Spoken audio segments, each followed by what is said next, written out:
Bon matin à tous. Ici, on essayait, pendant que je vous parle, de mettre un petit sourire en coin sur notre visage pour mieux être et ancrer le bonheur, bien que des fois, on a des défis à tout moment de la journée. Alors, c'est ce que je vous invite à faire avec moi pendant que c'est un petit exercice, hein, de garder un sourire pendant qu'on est ensemble. Après ça, de l'exploiter, puis de réappliquer ça un peu partout, à n'importe quel moment de la journée. Alors, aujourd'hui, je voulais vous remercier d'abord pour votre appui, votre soutien, et moral et psychologique, et qui vient de votre cœur, évidemment. Peu importe votre façon d'être, silencieuse ou non, c'est toujours apprécié. Ce que je voulais dire aujourd'hui, j'aimerais ça vous parler de mon parcours d'opération, de chirurgie que j'ai eu. Tout ça, ça a commencé à peu près en 2012 que j'ai eu des grosses douleurs à plus être capable de marcher. Je faisais mon cours d'éducation physique à l'époque, mon bac en éduc. Donc, j'ai terminé, je l'avais dit dans un autre, je répéterai pas, là, mais j'ai terminé mon bac en faisant les examens en avant-scène, parce qu'on m'avait donné une permission, parce que j'ai des convulsions ou des spasmes tellement intenses que je pouvais plus rester assise. Bref, ça m'a amené à me faire opérer, mais la première fois, puis entre-temps, j'ai eu mes 3 enfants, tout ça, dont le plus vieux a aujourd'hui 26 ans, le plus jeune a 19 ans. 3 beaux garçons en santé, qui vivent toujours avec nous depuis tout ce temps-là. Ça nous fait très plaisir. Donc, on peut donner la chance à nos enfants, des fois la chance qu'on n'a pas eue. Mais donc, tant qu'ils font ça comme il faut, on est fiers d'eux. Comme il faut à nos yeux, selon nos valeurs. Oh, excuse-moi, Soubi. Mon petit chien, je viens de donner un petit coup de pied. Oh, petit loulou. Là, vous voyez encore les belles fleurs, le beau soleil. J'adore. C'est tellement riche. Oui. Fait que, donc, petite parenthèse. Alors, mes opérations, suite aux douleurs, j'ai commencé à rencontrer des docteurs, évidemment. Puis, on trouvait personne qui pouvait m'aider pour mon dos. Par la suite, moi, j'allaitais pas nécessairement, mais j'avais eu des problèmes au sein. J'avais des prothèses. Je m'étais fait mettre des prothèses à l'âge de 21 ans. Prothèse mammaire. Et je pense, dans une échographie, vers 45 ans, on a su que il y en a une qui était éclatée. Donc, le silicone se propageait partout dans mon corps. Et là, j'ai fait une demande, j'ai fait une recherche parce que je voulais enlever les prothèses et pas en ravoir. Et donc, j'ai fait une recherche partout partout à Québec. Et je voulais pas sortir trop du Canada non plus, j'avais peur. Donc, j'avais mes 3 enfants aussi. Ça prenait une convalescence, ça prenait tout ça. Je voulais être avec eux aussi. Donc, on a mis d'urgence en premier plan les prothèses pour retirer les prothèses. Et le seul docteur qui acceptait de faire le retrait des prothèses sans en remettre d'autres et en ajoutant, en faisant le lipofilling. Le lipofilling, c'est de prendre du gras sur notre corps. J'en avais suffisamment entre les 2 jambes, autrement dit, puis un petit peu en arrière des bras. Pas à peine, là, c'était plus entre les 2 jambes qui ont pris du gras. C'est comme mes prothèses étaient tellement petites que, puis avec le temps, moi, au fil du temps, j'étais pas aussi maigre que quand j'étais jeune, donc j'avais pris du gras et donc mes prothèses étant très petites, j'avais pas fait. J'ai eu un sein qui a pas eu beaucoup, lui qui était pas éclaté, a pas eu beaucoup on va dire de travail à faire. Là, c'est très bien fait. Et pour l'autre, quand on enlève une prothèse qui était éclatée, tout est collé, hein, tout est amalgamé. C'était vraiment énorme le travail. Et tout ce qui reste, c'est comme juste la peau. Donc là, on sait qu'on se ramasse avec une peau et une poche vide. Hein. Et ça avait fait vraiment des trous, moi, avec le temps, dans mon thorax. Les prothèses avaient fait ça. Et ben, le dégât que ça avait fait, le docteur, le seul qui a accepté de faire cette intervention-là, c'est le docteur Gabi Doumit à Montréal, un excellent chirurgien, que je considère qui a un peu sauvé ma vie parce que je voulais vraiment pas remettre de prothèse, moi. Aujourd'hui, les nouvelles prothèses qui ont, je sais qu'ils peuvent être permanentes, c'est très bien. Et il n'y a pas de risque comme à l'époque. Moi, c'était en silicone, l'intérieur de la prothèse. Et là, du coup, j'ai plus de prothèse aujourd'hui et je suis très bien avec ça. Et je suis très heureuse aussi. Et donc, par la suite, ça, c'était une des plus grosses interventions que j'ai eues. Par la suite, là, en 2016, j'ai eu l'intervention de mes prothèses dans mon dos, de la L2 à la S1. Donc, enlever les disques intervertébraux, remettre des disques amovibles en titanium de la L2 à la à la L5 et de la L5 à la S1, ils ont fait un bloc facétaire aussi en titanium, mais là, cette partie-là était pas supposée de bouger non plus. Et par la suite, j'ai eu d'autres interventions pour les sacro-iliaques, la fixation des sacro-iliaques, qui s'est faite en 3 temps, c'est-à-dire 3 interventions chirurgicales. C'était des grosses interventions et ça demandait 1 mois de pas marcher du tout, même pas à peine se rendre à la salle de bain, mettre aucun poids et d'être toujours allongé. Donc ça a été l'opération ensuite des 2 sacro-iliaques. J'ai eu 3 interventions chirurgicales. Entre-temps, ben moi, en ayant eu 3 grossesses j'ai eu des problèmes de mon ventre, c'était séparé, autrement dit, les muscles, ça s'appelle un diastase des grands droits. Les 2 muscles transversales du ventre se sont séparés, se sont déchirés. Et ça, c'était quelque chose qu'on voulait faire, mais là, il y avait tellement d'interventions chirurgicales prioritaires que ça a été plus tard que je l'ai fait faire après toutes ces interventions chirurgicales-là. Donc, ils ont fait l'opération du diastase des grands droits. D'ailleurs, je me pose la question, est-ce que ça devrait être une opération que la RAMQ offre au Québec? Parce que les femmes qui ont des enfants, peut-être pas au premier, ni au deuxième, mais au 3e puis au 4e, souvent, ça déchire. Et là, les femmes se ramassent avec un ventre un peu comme un canard. Autrement dit, le ventre penche vers en avant parce que il y a plus rien qui retient, il y a plus de muscle qui retient, tout était déchiré parce qu'on a eu des grossesses. Mais comme c'est pas esthétique, c'est surtout pour la santé parce que du fait comme le ventre ouvre vers en avant, que tous les organes vont vers l'avant, ben ça donne un poids supplémentaire que le dos doit supporter. Et les femmes qui ont des diastases ont aussi mal au dos, donc c'est interrelié. Le corps, il est pas séparé, là.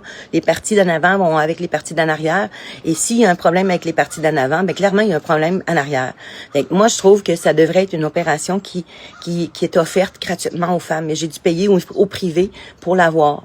Donc, on l'a fait. J'ai eu mon mari qui m'a toujours soutenu, qui m'a tenu la main à travers tout ça, parce que lui, je vous l'ai déjà dit dans une autre vidéo, il me tend la main, puis il me prend dans ses bras, puis il me dit toujours que tes douleurs sont les miennes. Fait que c'est trop généreux, c'est gentil. Je voudrais pas que mes douleurs soient les siennes, sont trop intenses, mais qu'il y ait juste cette intention-là, c'est tellement altruiste, c'est tellement généreux. Mais il y a d'autres personnes autour de moi qui sont comme ça aussi, qui sont des bonnes personnes, tout comme toi, qui m'écoutes, toi qui prends de ton temps pour entendre ce que je te dis. Ben, c'est une autre façon d'être altruiste puis de donner à la société puis aux suivants. Alors bravo à tout le monde de m'appuyer dans votre manière de le faire. Et par la suite, quand j'ai eu la diastase des grands droits, c'est correct. Là, j'avais eu toutes mes interventions chirurgicales au bassin, tout ça, mais j'ai eu une dernière intervention au niveau des sacro-iliaques. Et là, c'était pour rajouter 2 vis de chaque côté. C'était minime par rapport à toutes les autres, là, par exemple. Là. J'ai pas eu à rester au lit pendant 1 mois parce que comme le sacro était déjà fixé. Alors, donc, par la suite, j'ai eu un autre chirurgie parce que là, j'avais des comme mes organes pesait vers l'avant depuis fort longtemps, mon ventre étant relâché, mon dos qui tend vers le devant, ma courbe accentuée de ma lordose, accentuant sur les organes d'en avant, peut-être tout ça, puis les 3 grossesses.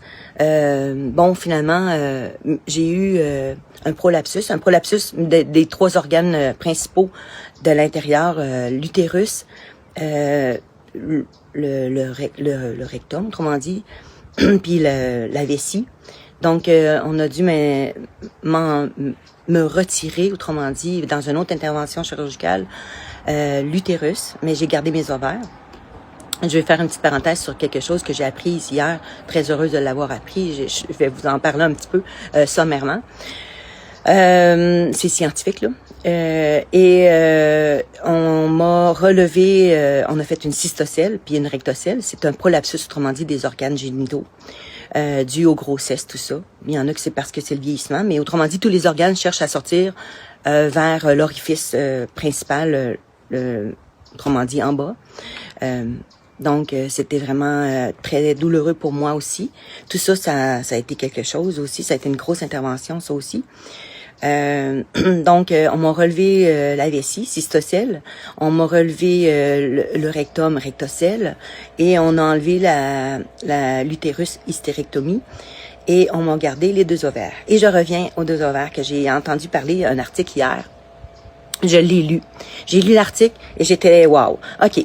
Les ovaires, bien que depuis des années, des siècles, pensent qu'une fois que l'utérus et que la femme est ménopausée ou qu'elle n'a plus son utérus, il semblerait depuis fort longtemps que les ovaires perdent, autrement dit, leur mission, ok, de faire le travail pour faire des grossesses ou pour faire un bébé, là.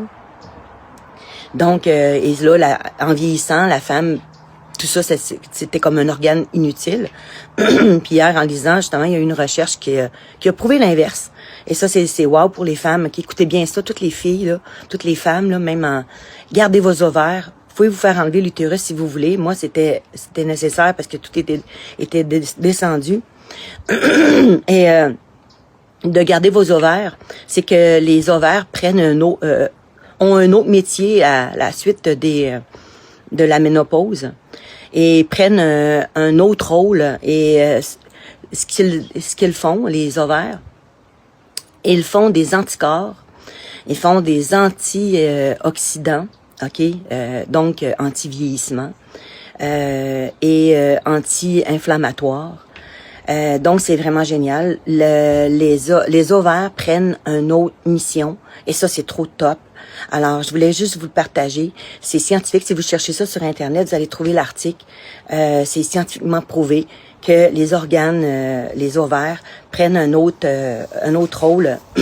Et ça, c'est merveilleux pour les femmes parce que le corps est bien fait, au fin du compte.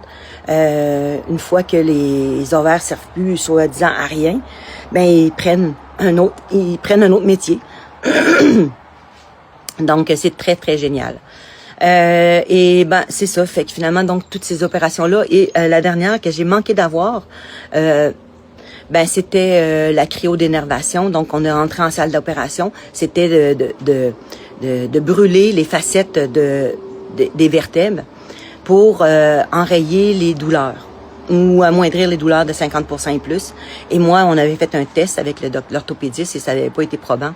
Ça, c'était en clinique privée. J'en avais parlé dans une autre vidéo. Par la suite, là, j'ai été déclarée invalide parce que là, vraiment, j'avais des douleurs tellement intenses et tellement encore plus grandes. Puis là, finalement, pour ceux qui ne connaissent pas la suite, mais je le dis dans d'autres vidéos aussi. Donc, je vous invite à aller voir le tout pour pas que je répète pour ceux qui l'ont déjà entendu. Bref, suite à tout ça, ben là, j'ai eu la tout récente intervention chirurgicale d'implantation d'un neurostimulateur médulaire avec électrode percutanée de manière temporaire pour l'essai d'1 semaine. Nous, à Québec, alors qu'en Europe, c'était 1 mois.